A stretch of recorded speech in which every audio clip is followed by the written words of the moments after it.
अरमान मलिक ने एल्विश यादव फैंडम की बात करके रणवीर शौर्य को हैरान कर दिया और नेजी लव कटारिया की एक बात को लेकर नाराज हो गए। एंड क्या बिग बॉस ने नीरज गोयात से बदला लिया है? तो इस बारे में बात करेंगे, पर पहले मैं आपको कल के लाइव फीड से अनकट हाइलाइट्स बता देता हूँ, जो कि शायद आपको आज के एपिसोड में देखने को मिलेंगे। सो फर्स्ट ऑफ ऑल, क्या रणवीर शौर्य लव कटारिया एंड विशाल से डरते हैं? यस गाइस, आपको पता ही होगा लव कटारिया एंड विशाल का रणवीर से फाइट हुआ था, जिसके बाद रणवीर एज कार्ड खेले थे। तो वो ऐसा क्यों किए, इस बारे में वो नेजी को रिवील किए। वो कहे विशाल एंड लवकेश है ना, वो तो अगर पता लगे मैं इतना बड़ा नहीं हूँ, मेरे को तो कच्चा चबा जाए वो लोग। तो अब कम से कम मैंने इसलिए वो कहा ताकि कम से कम मैं बचा रहूं थोड़ा। सो बात करते हैं नीरज गोयात की। तो क्या नीरज गोयात को बिग बॉस से लड़ना भारी पड़ गया? As you know, previous season में भी जब UK07 rider versus big boss हुआ था, तो बिग बॉस के ईगो पर लग गई थी। वैसे ही रिसेंटली जब नीरज गोयात खाने को लेकर बिग बॉस को कन्फ्रंट किए थे, तो लोगों का ऐसा मानना है कि बिग बॉस ने नीरज गोयात का प्लान एविक्शन किया है। बेसिकली कल घर में एविक्शन टास्क हुआ था, जिसमें शिवानी को एविक्ट करने के लिए 9 वोट मिले थे एंड नीरज गोयात को 5। But according to the audience voting, Bigg Boss ने नीरज गोयात को एविक्ट कर दिया। सो इसी पर डाउट ये है, जब ऑडियंस वोटिंग से एविक्ट करना था तो होमीज से वोट क्यों कराया? एनीवेज, इसके बाद घर की ड्यूटीज के लिए बीबी पेट केयर टास्क कराया गया, जिसमें बेसिकली हर राउंड में 3 वर्कर होंगे जो कि पेट के साथ खेलेंगे और दूसरों की चुगली करेंगे। साथ ही और भी एक्टिविटीज थी और हर राउंड का एक मैनेजर होगा जो कि उनके काम से खुश होकर उन्हें पैसे देगा, जिससे वो अपने लिए ड्यूटीज खरीदेंगे। यानी जितना ज्यादा पैसा होगा उतना ही ज्यादा उन्हें काम करना पड़ेगा। और ये 5 राउंड का टास्क था। तो फर्स्ट राउंड में मैनेजर थे रणवीर और वर्कर थे love Kataria, Sana Maqbool and पलोमी। And next round के मैनेजर थे लव कटारिया और वर्कर थे Naezy, Sai Ketan and Deepak Chaurasia. So round के बाद नेजी लव कटारिया पर एक बात को लेकर एंग्री हो गए। लव कटारिया मजाक में नेजी को रैपर बुलाए थे, जो कि शायद से नेजी को अच्छा नहीं लगा। वो कहे मैं यूट्यूबर नहीं, मेरा नाम लेकर बुलाना आइंदा से। तो इस पे लव कटारिया कहे ठीक है रैपर नेजी जी, रैपर तो हैं आप। जिस पे नेजी कहे तो ठीक है, मैं आपको यूट्यूबर मैनेजर बुलाऊंगा। लव कटारिया हंसते हुए कहे बोल लो, मेरे को तो फर्क नहीं पड़ता। ऑल्सो तभी साई केतन राव एंड लव कटारिया के बीच में भी कहा सुनी हो गई। साई केतन जब मैनेजर लव कटारिया से पैसे ले रहे थे, तब वो लव कटारिया के साथ फिजिकल हो गए और लव कटारिया के सर को पकड़कर हिला दिया, जिस पे लव कटारिया साई से कहे आप हाथ नहीं लगा सकते मैनेजर को, पीछे रहे वरना हम एक हाथ लगाएंगे तो आप दूर जाकर गिरेंगे। After the task love Kataria Sai Ketan को वार्न किए। वो कहे भाई आप टास्क हो या कुछ हो, आप ऐसे धक्का नहीं दे सकते। फिर कटारिया एक्ट करके दिखाए। हालांकि साई केतन ने धक्का नहीं दिया था, जिस पे अरमान ने भी क्लियर किया कि वो धक्का नहीं था, पर साई केतन ने जो लव कटारिया का सर पकड़ा था वो सही नहीं था। जिस पे लव कटारिया कहे फिजिकल तो हुआ, मत किया करो भाई, उस टाइम छो चढ़ जाती, फिर तुम कहते लड़ रहा है जबरदस्ती। साई केतन कहे मारा नहीं है, जिस पे लव कटारिया सीरियस होकर कहे मार तो सकता भी ना भाई। आफ्टर दैट ये सारे राउंड्स खत्म हुए एंड ड्यूटीज बोर्ड आप पॉज करके देख ही सकते हैं कि किसको क्या ड्यूटीज मिली हैं। After that Armaan Malik, Luv Kataria and Vishal Negi के बारे में चुगली किए। बेसिकली नेजी तरबूज बांट रहे थे, सो अरमान मलिक लव कटारिया से नेजी के बारे में कहे। गुस्सा हो गया था, मैंने बोला ज्यादा थोड़ी खा रहे हैं भाई। फिर मैंने सोचा छेड़ना गलत है, कल का खाना बनाना है इसे। जिस पे लव कटारिया अपना POV दिए। वो कहे उसका जब गुस्सा भर गया ना बहुत सारा, तो जिस पे उतरेगा उस पे उतारेगा यो इस टाइप का बालक है। विशाल कहे खतरनाक है ये। लव कटारिया कहे इसका अभी भर रहा है धीरे धीरे। अरमान कहे अभी धीरे धीरे ये होश में आ रहा है कि मैं कहाँ हूँ। ये रैप रूप नहीं करेगा, ये सीधा ऐसे बोलेगा, ये पीछे हट के बात कर रही है शाने, तेज नहीं बोलने का, ऐसा बात करेगा। ऑल्सो गाइस बात करते हैं साई केतन की इनसिक्योरिटी के बारे में। और क्या बिग बॉस के घर में ग्रुप्स फॉर्म हो रहे हैं? यस गाइस, कल साई केतन अपनी स्ट्रेटेजी रणवीर, मुनीषा, सना एंड पलोमी को बताए। वो कहे उन्हें एक ग्रुप फॉर्म करना चाहिए, जिससे वो अगर जीत भी ना पाए तो वो कम से कम फाइनल तक पहुंच जाएं। सो रणवीर को साई केतन का ग्रुप वाला आइडिया जेन्युइन नहीं लगा एंड वो कहे मैं अकेले खेलूंगा। एंड ऑल्सो मुनीषा जी ने भी बैक ऑफ कर लिया। वो कहीं अगर आपको मुझे ग्रुप में रखना है वो आपकी चॉइस है, पर मेरी लॉयल्टी लव कटारिया एंड विशाल के साथ है फ्रॉम डे 1, तो मैं नहीं पलट सकती उन लोगों के लिए, पर मैं आपका सीक्रेट नहीं बताऊंगी। एंड इसके बाद साई केतन रणवीर शौर्य को एक फुलिश आइडिया दिए, जिस पे सभी हंसने लगे। वो रणवीर से कहे आप उनके सामने हैं, आप समझ नहीं रहे हैं, because you to be honest सोते रहोगे या यहाँ वहाँ कुछ काम करते रहोगे, but where is a content what you making, आप मेरे से लड़ लो, ये कंटेंट बना लो। जिस पे रणवीर साई पर हंसते हुए कहे ब्रो यू आर मिसप्लेस्ड। सो तब साई केतन काफी इनसिक्योर लग रहे थे और इसी वजह से वो ग्रुप वाला आइडिया दिए थे। एंड अब बात करते हैं क्यों घर में फिर से एल्विश यादव की चर्चा होने लगी। अरमान मलिक एल्विश यादव के फैंडम के बारे में बताए। बेसिकली बात ये थी कि अरमान मलिक अपने सॉन्ग के बारे में बता रहे थे कि उनका सॉन्ग काफी दिनों तक नंबर 1 ट्रेंडिंग रहा था। तभी मुनीषा कहीं तुम लोगों का इतना स्ट्रॉन्ग फैन फॉलोइंग है बाहर। रणवीर कहे मेरा not so much. Luv Kataria Armaan Malik के बारे में कहे भाई के ज्यादा हैं। जिस पे अरमान मलिक कहे पर ये ना मीटअप करते हैं, इनके जो मीटअप होते हैं ना 50 से 60 हजार आदमी मीटअप पर आ जाता है। लव कटारिया डिनाई किए। वो कहे जनता का प्यार है ये तो। अरमान कहे यार वही तो प्यार की बात कर रहा हूँ मैं भाई। वो रणवीर से कहे ये अपनी एक स्टोरी डालते हैं ना, ये हो गया एल्विश यादव हो गया, चक्का जाम हो जाता है। फिर लव कटारिया बताए भाई जनता का इतना आशीर्वाद इतना प्यार है ना, जब एल्विश यादव बिग बॉस में था ना मैंने मीटअप किया था उसके लिए, सारे भाइयों ने मिलकर किया था। साथ ही वो सभी लोगों का नाम लिए जो एल्विश यादव को सपोर्ट किए थे। वो कहे हमने तो खुद ही किया था, एल्विश यादव तो घर में ही था, पर 1 लाख पीपल आए थे। जिस पे रणवीर शॉक हो गए। फिर नेजी कहे मतलब कितने मिलियन है फॉलोअर? लव कटारिया कहे मेरे कम है 2200। एंड वो पूछे यूट्यूब पे? लव कहे 50-60 हजार है। जिस पे नेजी को विश्वास नहीं हुआ, वो कहे झूठ है। फिर अरमान बताए ये यूट्यूब पे होगा 30 मिलियन। तो लव कटारिया डिनाई किए। जिस पे अरमान कहे अरे एक ही बात है एल्विश और तू, और इंस्टाग्राम पर 20 मिलियन है इसके। जिस पे लव कटारिया फिर से मना किए। वो कहे अरे भाई वो उसके हैं, मैं तो अपने की बताऊंगा ना। जिस पे फिर से अरमान मलिक कहे अपने क्यों बताएगा, सारे अकाउंट तो तू संभालता है। जिस पे लव कटारिया कहे ऐसे तो भाई आपके तो 100 मिलियन होंगे। तो गाइस ये कन्वर्सेशन हुई थी, जिसके बाद एक फ्रेम में लव कटारिया अपने घर वालों से रिक्वेस्ट किए कि वो उनके कपड़े भेज दें, क्योंकि उन्हें वीकेंड का वार पर भी पहनने हैं। सो टॉकिंग अबाउट वीकेंड का वार, तो क्या एल्विश यादव बिग बॉस में एज अ गेस्ट आने वाले हैं? यस गाइस, एल्विश यादव के फ्रेंड लक्ष्य ने हिंट देते हुए ये बताया कि एल्विश यादव का बिग बॉस से रिलेटेड एक सरप्राइज आने वाला है। आप खुद देखिए वो क्या कहे।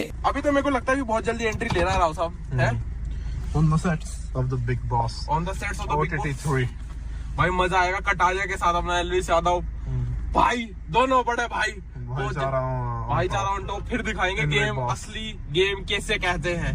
भाई ऐसे तेरे को लगता है कि एक्सपेक्टेशंस है? तो मेरा एक्सपेक्टेशन नहीं है भाई, सिस्टम हैंग हो जाएगा एक तरफा। गाइस तो रेडी हो जाओ, एक्साइटेड हो जाओ कि कब एलविस भाई की एंट्री होने वाली है। पर वो वाली बात है, एज अ कंटेस्टेंट तो ऑब्वियसली इतने टाइम लंबे के लिए नहीं जाएगा, पर आएगा थोड़े कम टाइम के लिए आएगा। गेस करो क्या है। गेस करो भाई, गेस